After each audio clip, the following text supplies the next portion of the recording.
Right, well, judging is going on a pace, so there's quite one or two people already finished. So I think half an hour, 40 minutes will probably see us done downstairs. They will let me know. So Andrew's going to carry on. He's still got lots to do. So thank you very much, everybody. I'll hand you back to Andrew. Thank you,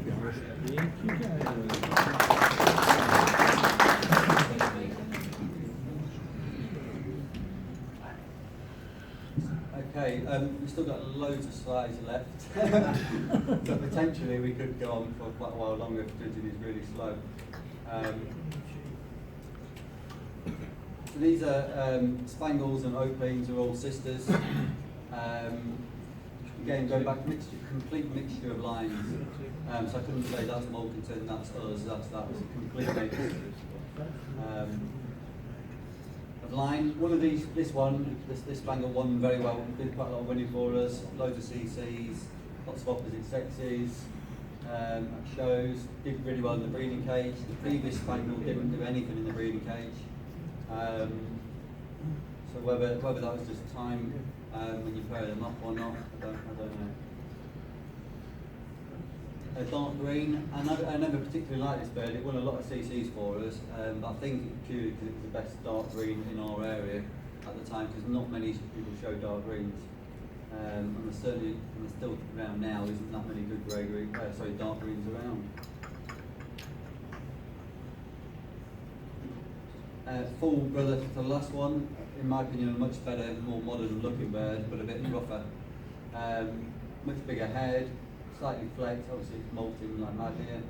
A bit untidy on the body feather.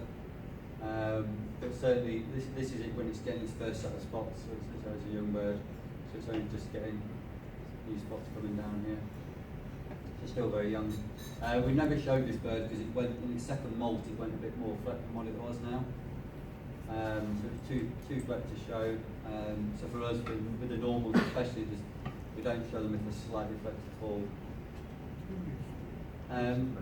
Ugly birds. So we have used ugly birds. There's this opening grey-green cock that we've used in the past to the kind of finer, tighter feathered hens. We don't go with the off kind of ugly rough ones compared to each other to produce more. We try and blend the two together, I guess, to get a kind of a medium between the two. Nice lacewing cock. I think that one a CC here. It's full brother. Maybe his brother's slightly better. And a sister. Another sister. And then back to opening cinnamon. So this hen can be tracked all the way back to the hen that won the opposite sex award here. So that was kind of 10 years earlier. If you go through its pedigree on both sides, it comes back to that bird. So that line is still key in our aviary. Sky blues. At the moment, we paired up yesterday. We've got a lot of normal greys and normal sky blue cocks at the moment paired up. It seems to be for the last couple of years we've just been breeding a lot of them, and they've been useful, so we've been keeping them. We don't have many dark factor birds. We've got the odd dark green. We've got the odd cobalt cock. That's about it. It's something that's variety we really like the colour of, but it's something that unless we breed a good one that's good enough, we won't keep them. Same with cinnamons. Dad's favourite colour is cinnamon grey and cinnamon blues. We don't have many normal cinnamons. We have a couple of cinnamon grey cocks paired up, 2 or 3, but not many. So it's not what we like. It's basically it's the quality of the birds we keep. Again, really ugly thing. Huge opening cock. Probably a little bit too flat probably to show and do well with, but for me it's just a bit too ugly to show. Really good bird to have in the aviary at home, to breed from, try and get this kind of extra feather onto some of the lesser feathered birds, but certainly not a show bird. light green hen, similar kind of thing, big kind of powerful body hen, kind of head's probably too small for the size of body. So it's all about balance. So that would have gone to a shorter bodied cock with a big blowy head. That's a full brother to the last one, grey cock. He, again, it was a weird one that didn't breed for 2 years, so we had to throw him in the flat and then find his own mate.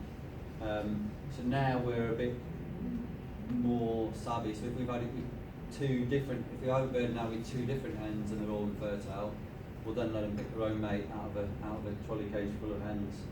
And that way and just leave them for a while, leave them for a month paired up in the flat and then put them in a breeding cage. And normally they produce fertile eggs. I think sometimes they're not ready to breed and we're trying to rush them. If you breed a good bird, you want to get it breeding before it dies. So I think sometimes you just got to be patient and let them develop. Also, birds mature differently. So we've got some birds you can pair up at 6 months old, some of the cocks and hens. Some of them, if you do, especially the hens, you just nap them and they'll never breed again for you.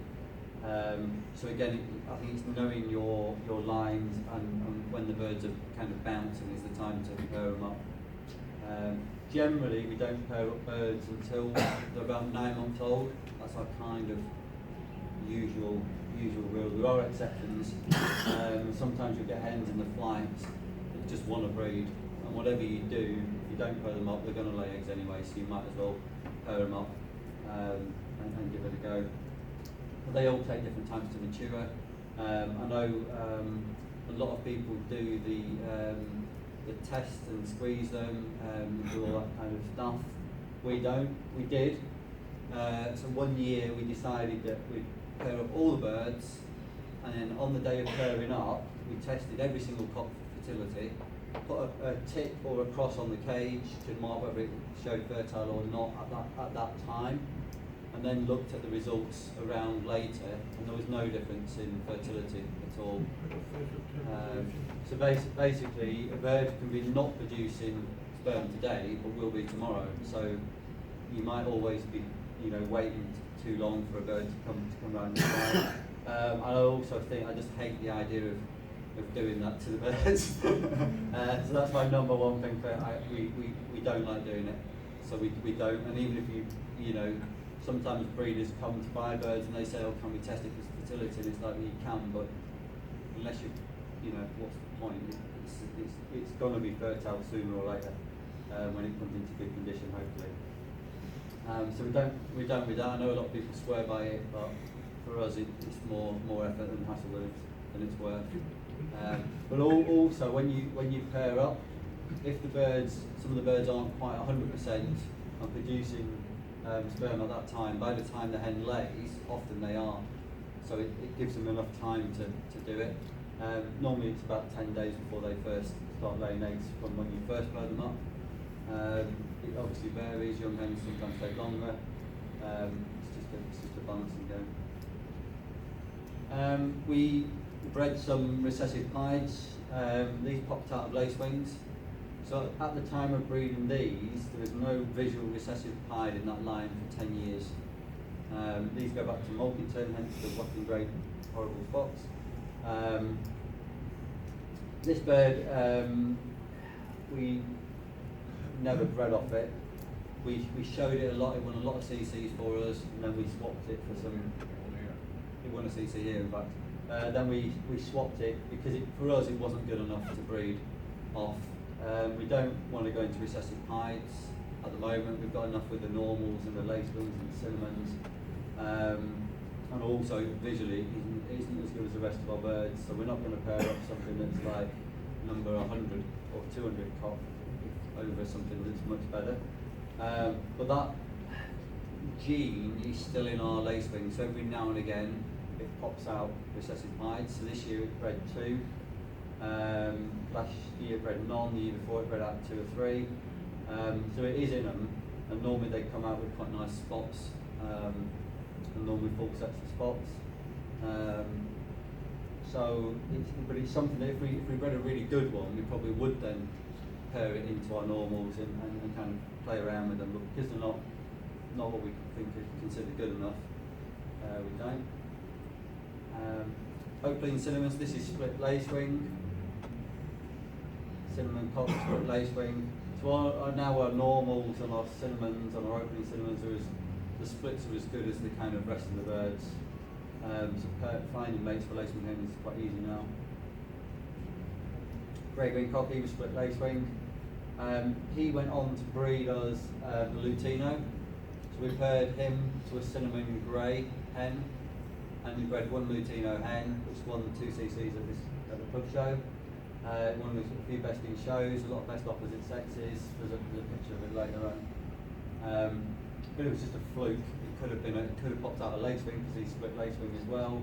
It could have been a normal cinnamon, but it was just a fluke Lutino. Popped out. These are lacewings, and then cinnamon. This is I do know this is a lot more moorhouse focused. Because when we got a couple of birds, we swapped Keith for some. He wanted our lacewings, we wanted his cinnamons, so we did a bit of a swap, and then we thought, well, to fix this kind of blowy face, we need to pair his back to his to do that, which we did.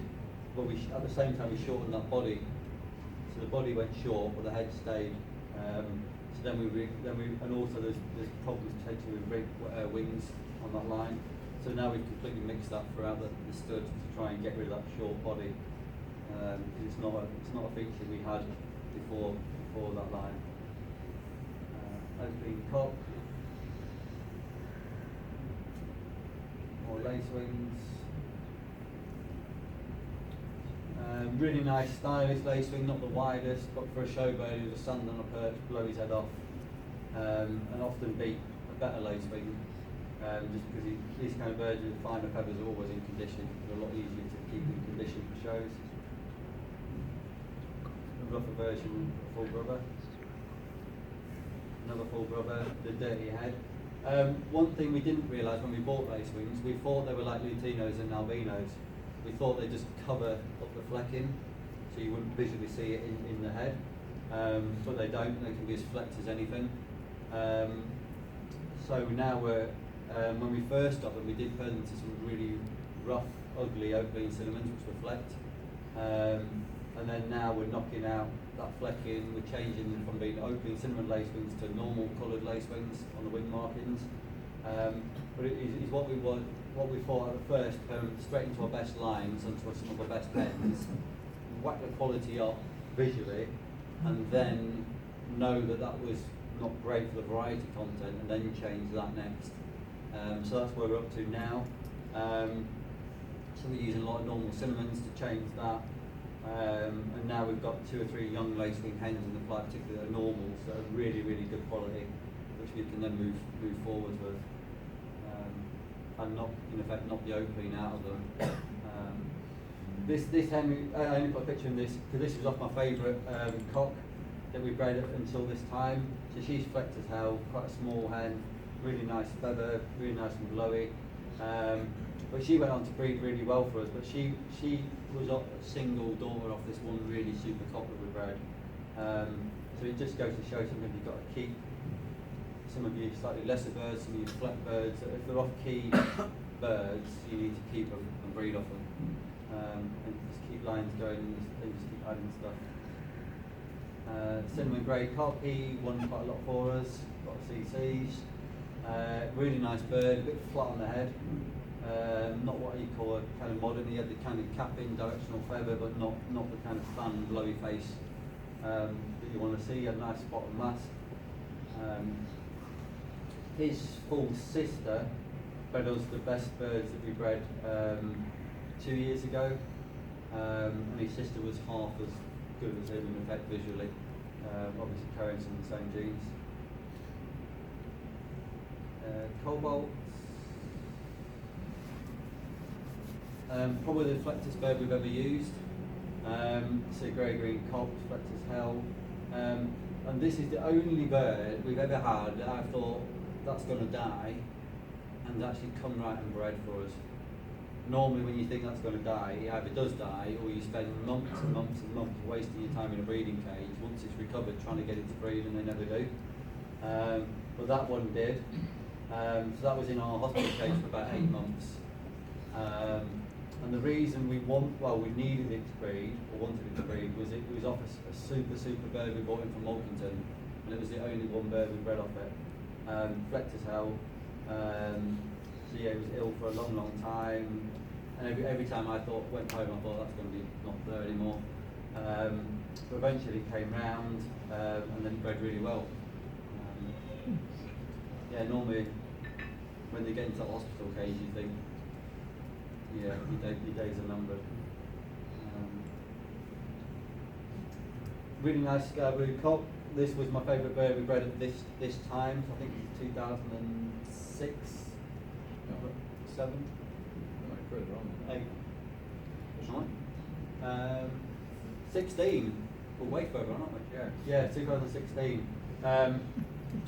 So this bird was the cock we paired to the Cinnamon's sister, and bred us loads of good birds. We had about 16 off this pair. We bred 2 rounds one year, and then we paired them up the following year because all the chicks were so nice. And then that line now is kind of mixed everywhere. Because once you get 16 birds, mixed cocks and hens, all sorts of colours. In fact, there's a son of him here today, an oak green, dark green cock. Once you get 16 birds, cocks, hens, all sorts of colours, you can then put them everywhere in your stud and quite change features quite quickly with your rescue birds. So he was a key bird. Yellow face hen. One thing again, I think the budgie fancy's been really slow with is dust in aviaries, amongst other things. So the pigeon people are the dustiest people ever, and the chicken breeders, they've all got their dust sorted out. We kind of have only just got on to fans, budgie people in the last few years, talking about fans, extracting, getting rid of dust. 10, 15 years ago, people had a fan in the end of the aviary. It was like a little bathroom fan that virtually did nothing. Complete waste of time getting rid of dust. Now we're on a different system. So we run this thing. This is a Germa-kill thing. So it's got UV light inside it. So there's a UV light inside there. All the dust. It's not, I should say this is not good for getting rid of dust, but it's good for sterilising your air and killing bacteria and fungus. So it sucks the air in here, puts it through a light, and then it comes out the bottom.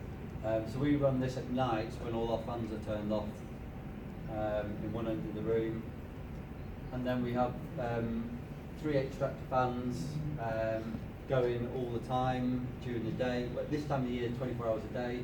In the winter when we're paired up, they're on from 6 in the morning to 11 at night.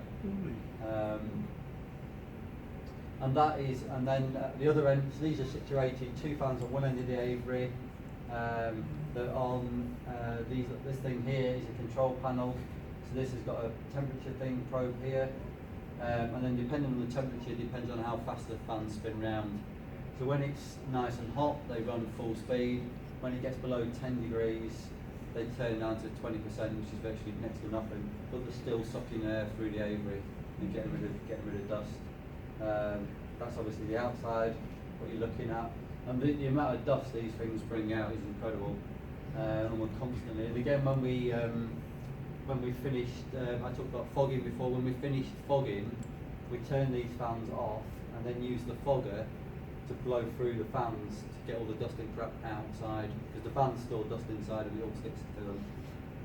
So we use the fogger to put down this tube here, and then it blows all the crap out of those tubes. So we do that quite often, just to get rid of all that dust. That's what it looks like on the other side of the aviary. So that's the inlets sucking the air in. And then since then we've added a couple more inlets in the back for a load of breeding cages.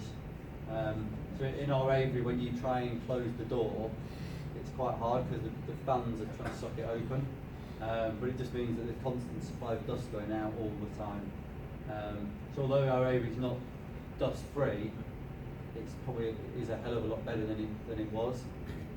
We got rid of we used to have the Safari Select air filters in the ceilings. We got rid of all those because we'd rather get the dust out of the room completely. Those fans, they do an air exchange of about 20 times an hour if they're on full power for the whole bird room, and they cost about £60 each. so not expensive. The panel, the control panel thing's about £30. So it's not expensive to install, it's just a case of drilling a few holes and plug in some fans. Photo cages.